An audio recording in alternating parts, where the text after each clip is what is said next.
Rogue Leader really started, I think last year in the summer of 2000 when Nintendo had its new console almost done and we were getting early prototype hardware.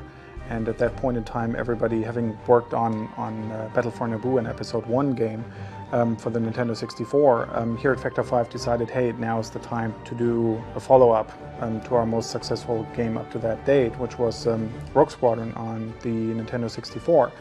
And GameCube, as the machine wasn't even called at that time, was really perfect for envisioning the Star Wars universe or recreating the Star Wars universe, especially the classic Star Wars universe, in a way which never has been possible before in interactive media. And we set out, we had a 19-day time frame for a Japanese trade show called Space World to create a teaser version. LucasArts said, yeah, you can do it, you've got the hardware, so let's give it a try. And Nintendo wanted to present the new hardware there.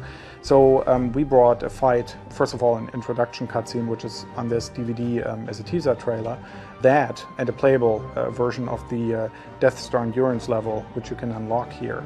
We brought that together in the 19 days, which was a really stunning proof of concept that you could, on this new machine, GameCube, create games very, very, very quickly with high production values, which was important. And that then basically, over the next half year, while we finished Battle for Naboo, led into the real Rogue Leader, which was actually started in February of this year, 2001.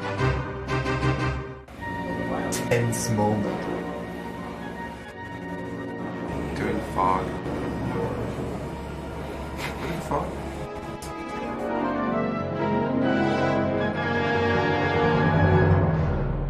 One of the main things why everything had to work out was basically the time frame, because usually nowadays huge games like Rogue Leader take 18 to 24 months to produce, and since we wanted to hit launch of the console, we had to get the game done in 8 months, which is an insane time frame, but we thought it's possible because we've got a very good core technical team. We knew what GameCube could do. We were one of the first developers in the world to have access to GameCube, and all the support from Nintendo, which was fantastic. I would like to say they're treating me well here. They give me 1 meal a day.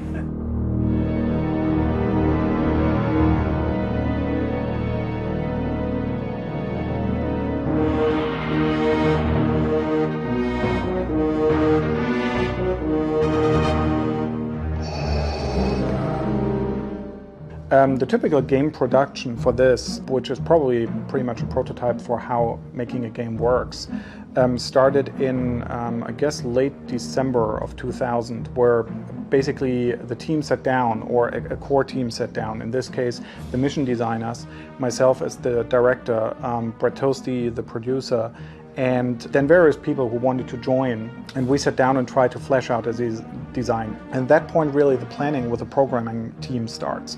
The software engineers, or programmers as we call them, basically sit together and they try to determine, reading through the design, which different parts of the engine have to be done. And we needed something for the so-called tile map levels, which works like a puzzle, which is the Death Star, the second Death Star, and parts of Bespin and the Imperial Academy. And we needed a landscape engine, obviously, for the landscapes. We needed space, which is very easy. You don't even need an engine, you need just a sphere with stars on it. At that point, where the programmers were pretty convinced that they could do it, art already had started. Our lead artist, Paul Topoulos, had basically pulled everything out of the archives which was available. Some of that material is usable, some of it isn't. So we had one modeler, for example, starting in anticipation of the project last year in summer, building really high polygon, very detailed models of all of the Star Wars player craft. And Bastian, the modeler who did that, he was working basically during the whole time just on the player craft.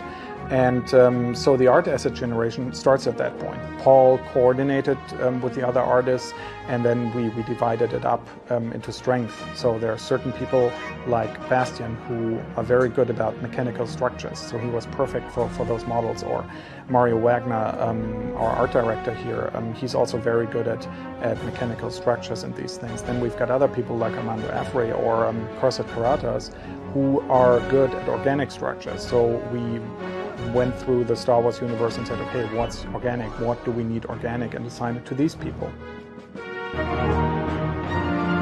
a story which went through the gaming press and the internet, which was often told, was that we got models from ILM, which isn't true, because ILM models usually are done with so-called NURBS, whereas in games we're still working with polygons most of the time. So the NURBS models from ILM wouldn't help us that much, because the work to transform them into polygons is quite hefty.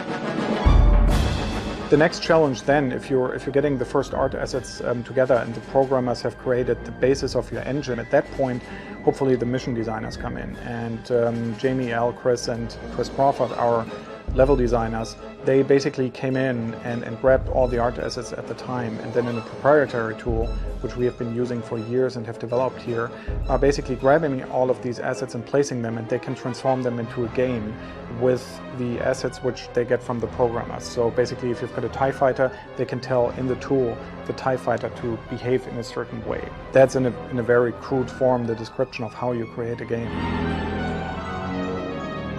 We certainly were helped by pretty good tools which we had. One of the main outside tools we were using was Alias Maya, which is one of the big 3D packages which also movie production companies are using, and which was good for a lot of our art. But we also created a lot of our in-house tools. On the sound side, an interesting development was, for the first time we could do 5.1 full 5-channel sound, which only came into existence relatively late in the process when we got into contact with Dolby, because we did develop the GameCube music system called Musix, and in the end we had to convince Dolby that it would be possible with their new ProLogic 2 technology to get real 5-channel sound out of it. So that was one more challenge, where in an already tight schedule, our programmers had to sit down and really pull it off in the shortest time frame possible. But yeah, I think in the end it all came together pretty well.